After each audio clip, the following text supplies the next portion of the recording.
All right, before we start that live demonstration, I wanted to talk to you about my recipe. Now, it's using the Nesco original jerky seasoning, and I like that flavor. They have a bunch of different flavors, but the reason I like Nesco is my wife is celiac, and this stuff is gluten-free, so it takes a lot of effort to put these spice packets together, and Nesco does a good job, and I'm glad they make it gluten-free. We're also going to need 2 pounds of lean ground beef.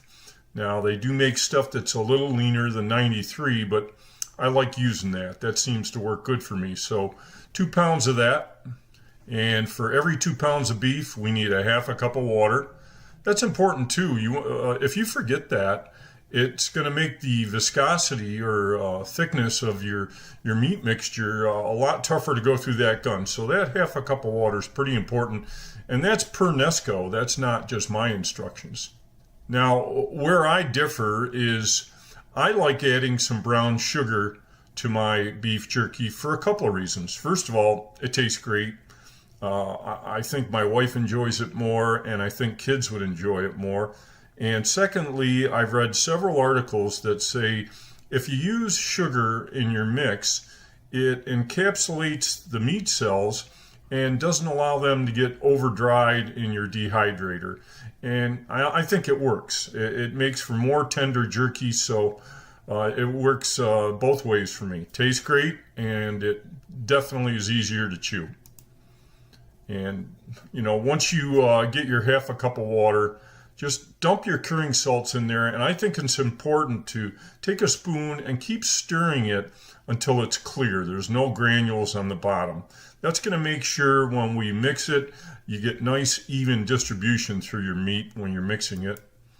And, once you've done that, just dump that water and that spice bag and mix that well, because we're going to be using that liquid to spice up our meat on the next step. Now you can just dump that on your 2 pounds of beef and mix that thoroughly. After you get it all mixed up, you're going to have to spend at least 2 minutes mixing it with your hands. Go ahead and put it in a glass container. I like using glass. The spices are pretty strong, and if you use it on any type of a plastic bowl, it may leave residual smells, and you'll get in trouble for that for sure. So put it in a glass bowl and cover it with some clear food wrap. And it's important to refrigerate it for 24 hours. And the reason behind that is the curing salts not only break down the muscle fibers, but their primary function is to draw out the moisture, and that inhibits the bacterial growth. So you're really going to end up with safer beef jerky by using the curing salts versus, coming up with some type of spice blend all on your own without curing salts.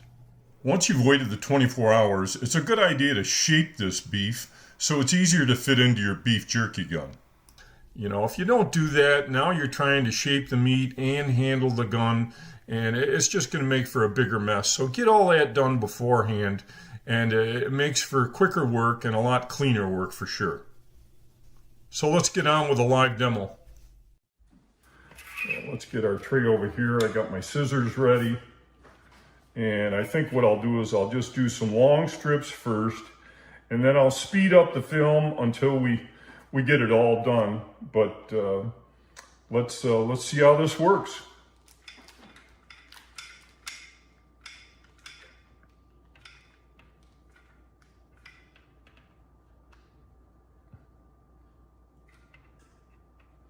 And it really doesn't take any effort.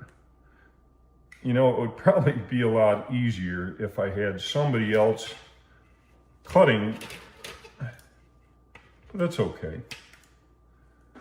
Might be more fun too if you got the kids involved. They could be the cutter, or they could run the gun. And make sure you leave enough space, because if you crowd them and have them touching each other, that won't help you in the dehydrator at all.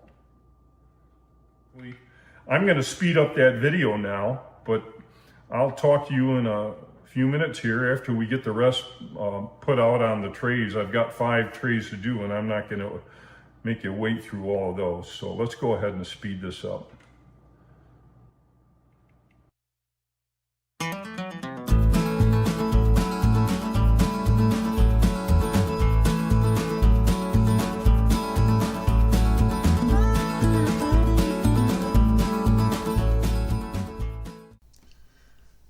we're done. We've got 5 trays, 2 pounds of beef, works out just right for 5 trays.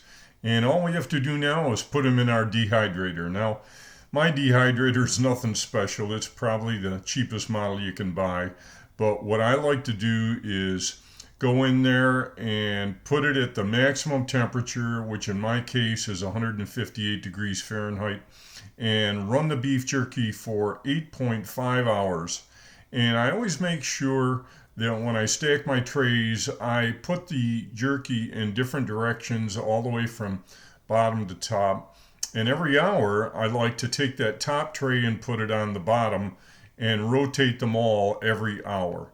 And 8.5 works for me.